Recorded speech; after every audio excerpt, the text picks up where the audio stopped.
Do you want to see what Kim decided to do with her Alaska quilt? Stay tuned.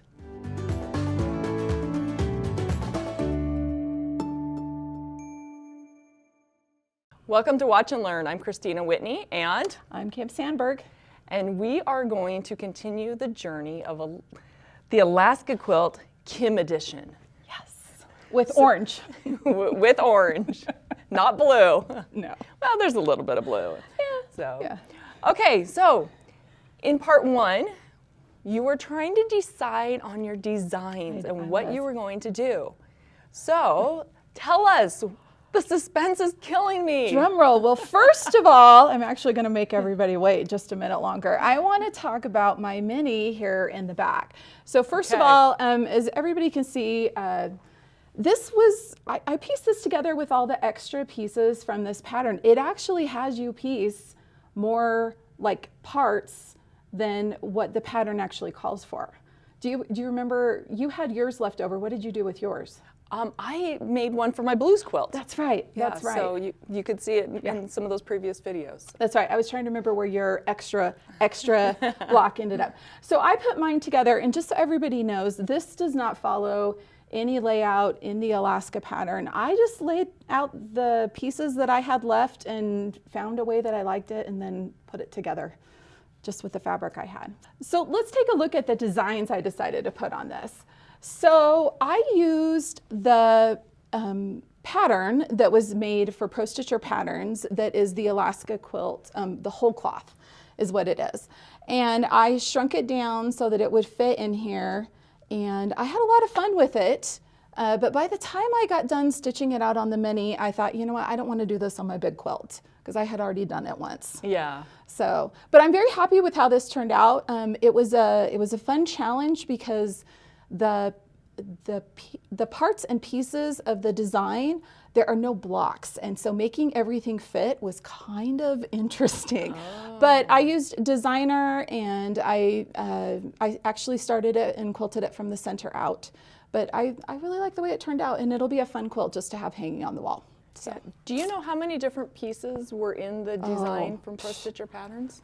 I don't know. There's like 10 rows or something. Okay. Because there's a lot of parts and pieces, and the way that it's set up, if you follow the PDF instructions, it walks you through how to stitch it out by row, but you still have to place each piece thoughtfully so that you end up having things line up with the piecing that you have, so that you didn't have points off, some things like that. So it was a good exercise in using all of the tools in Pro Stitcher: modify, reposition, rotate, resize, because skew did not work on any of these because there were no square blocks. That was take one. This is take two.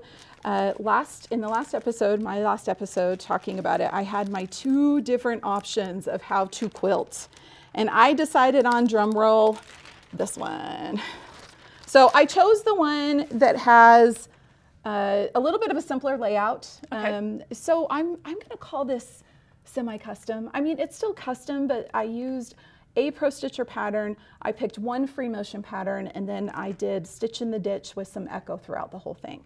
So it's a little bit of a simpler stitching pattern than, for example, what you did on your Alaska quilt. So I'm going to hand that to you. We'll throw that over there. So let's talk about some of the other choices that I ended up making on this quilt. Okay, so first of all, let's talk about thread. So I've got 3 different threads here, and there's a story. So Kristina and I were on the Superior Threads website, and we were looking at silk and going, oh my gosh, that's so pretty. We want to quilt with silk. Do you remember that day? Oh, yes. So I ordered these 2 colors, and I started out quilting with this turquoise one and thought, oh, this is going to be awesome because it really blended, it looked good. But at the end of the day, I did just a little bit up here in the corner with it. It looked like I had quilted with the water-soluble marker, is what I felt like when I stood back and looked at it. So I wasn't very happy with that. So I used Kristina's little trick and I skinned the quilt, so that thread was out. So I moved on to this lovely ecru colored thread, thinking, okay, I'm just going to use this throughout the whole thing. So I stitched out the first, what would be equivalent to maybe like the first throat space, and I had a ton of thread breaks with this. Now I want you guys to know that this is an absolutely fantastic thread, But the problem I had was this linen fabric right here, this Essex linen right here. I finally figured out that this thread stitching through when there were thicker seams, it was causing the thread to actually break. Oh. And so this is a 100-weight thread. It's a really lightweight thread. And so I had to make a switch because there was absolutely no way I was going to quilt this entire quilt with my thread constantly breaking. So is that the kimono silk? Yes, it's the kimono silk Superior Threads 375. And actually, I was super sad that this was just a little bit more non-cooperative than I wanted it to be, because it looks absolutely beautiful on the quilt. I actually have a little bit, these top few blocks were all stitched out with it. And this thread, it just has a little bit of shine to it. It looks really pretty. But to keep my sanity, I decided to throw that one out. So we'll hand that one over to Kristina. And I moved on to good old trusty micro quilter, which I absolutely love. So this is 7007. It's actually a light gray, and I tried to find a light cream, but we didn't have any. So this is what I ultimately have ended up. I could have brought you some from home. I don't, well, you know what's really funny? I actually have 3 cones of this at home. And we have 2 cones of it here because there's a cone sitting right here and there's one on the machine. So we obviously have this color in abundance. We have a ton of it, but it is a great color, and it just blends, doesn't it? It is a great blender. It is a great blender, and it's just a little bit tougher. It would, you know, I still had, every once in a while, I still have a thread break, but it won the war against the Essex linen. So this is what I decided to quilt my quilt with. All right, so what I ultimately decided on here was going through and quilting and going and doing the bones all the way through the quilt. So I did Stitch in the Ditch, and I do have some footage of this quilting just in time lapse. We can take a look at that here.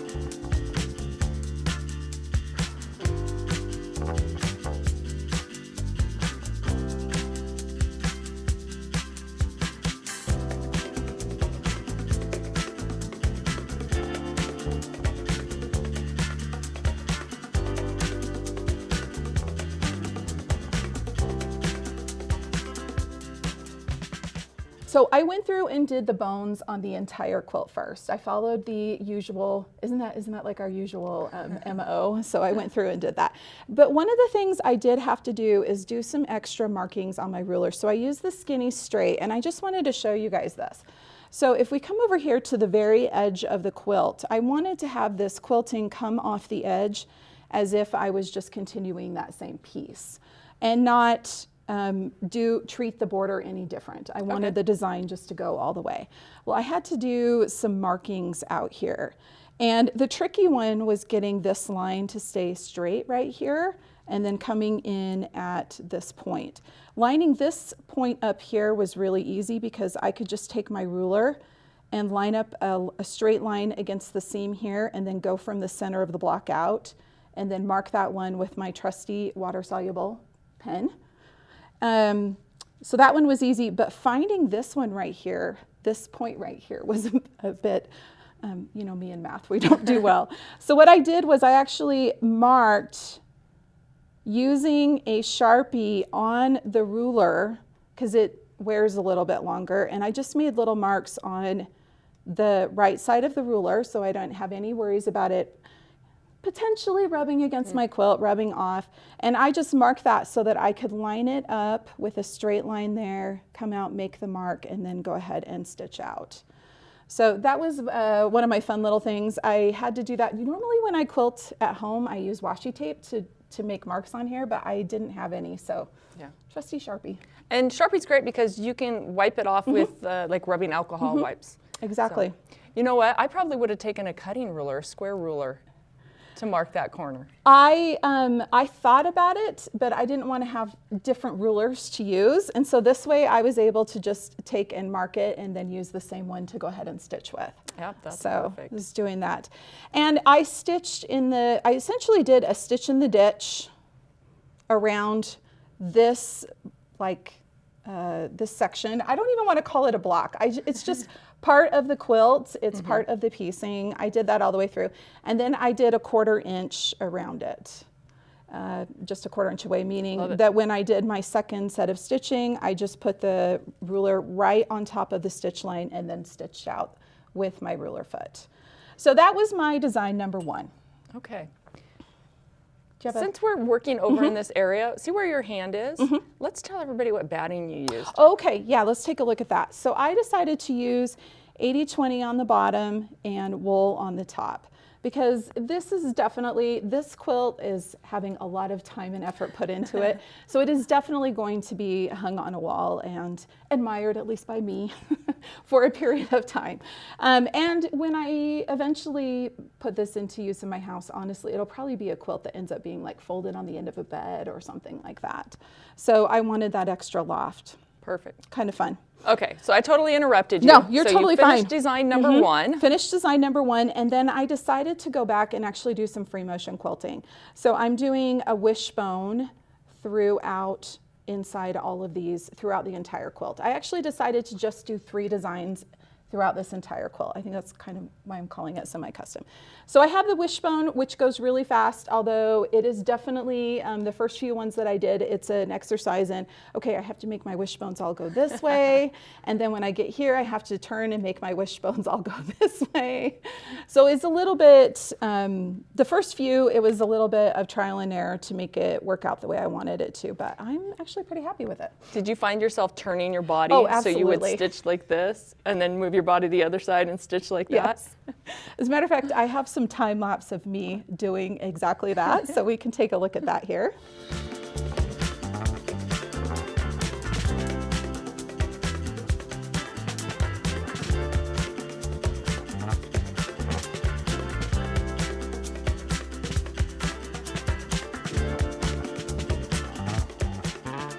So yeah, I was absolutely turning from side to side. Well, you kind of have to, don't you, to like keep yourself on the... It's very helpful. It's very, very helpful. And you guys will notice, it might actually be a little bit hard to see in the time lapse, but I did end up using the micro foot on all of this. It just allows you to really see and get right up where you wanted to with your stitching. I was able to get really nice and close to the seams and then come right into centers and get those all up nice and close when I'm using the micro foot. So I absolutely love that. Love the micro foot. I do too. Yeah, I absolutely do. It's so much fun. Okay, so we'll set these ones over here. Then I had to pick a block to go in the center in this shape here. And what I did was I opened up this quilt, a picture of this quilt in the backdrop in Designer. And then I just kind of drew lines around it to determine like an area of where I wanted to put this in. And I started auditioning designs. And I quickly figured out that double wedding ring center designs fit in there almost perfectly. Yeah. Which was totally awesome. So I came up with 2 different designs. Let me show you guys. So if we take a look at the screen here on the Pro Stitcher, I've got these on my, I think it was this block right here. Yep. Okay, so I have got 2 different blocks here. I'll go ahead and open them up. I'll open up both of them and this one here. So these are blocks, or at least sort of, that are available on ProStitcher.com in ProStitcher Patterns. So this one here is a block that I actually went in and did a little bit of design work on. I pulled the points out. These points here, I pulled them out further so that they would fill in the block. But ultimately I decided not to use this one because it didn't put as much, it didn't fill the design as much. Okay. So we'll close that one. And then, so this is actually the design that I decided to use, and it's called Main Harbor Block, and it is from the double wedding ring, one of the double wedding ring collections on Pro Stitcher Patterns.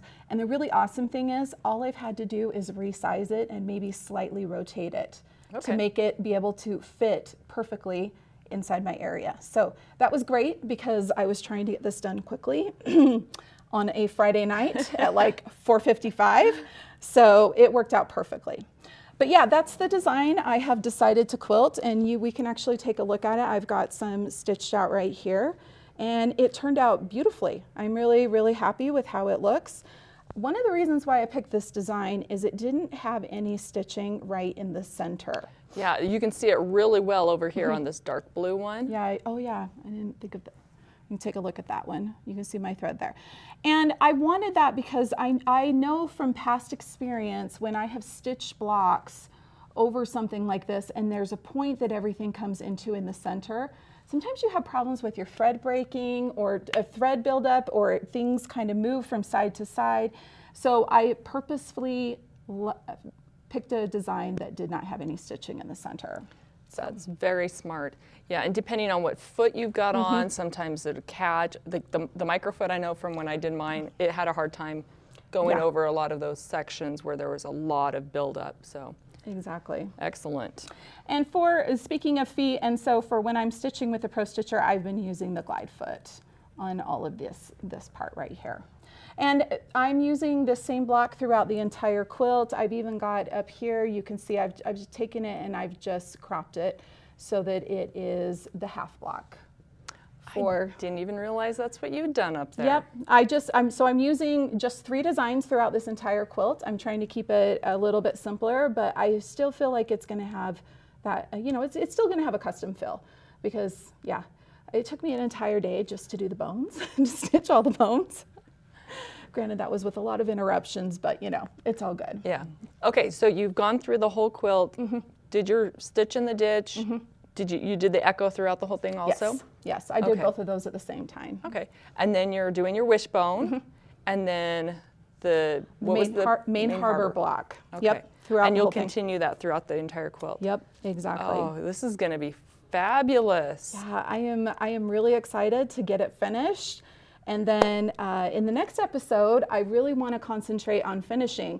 So because my quilting's a little simpler than yours, I'm not deep diving so much into my actual technique of it because it's a little bit simpler.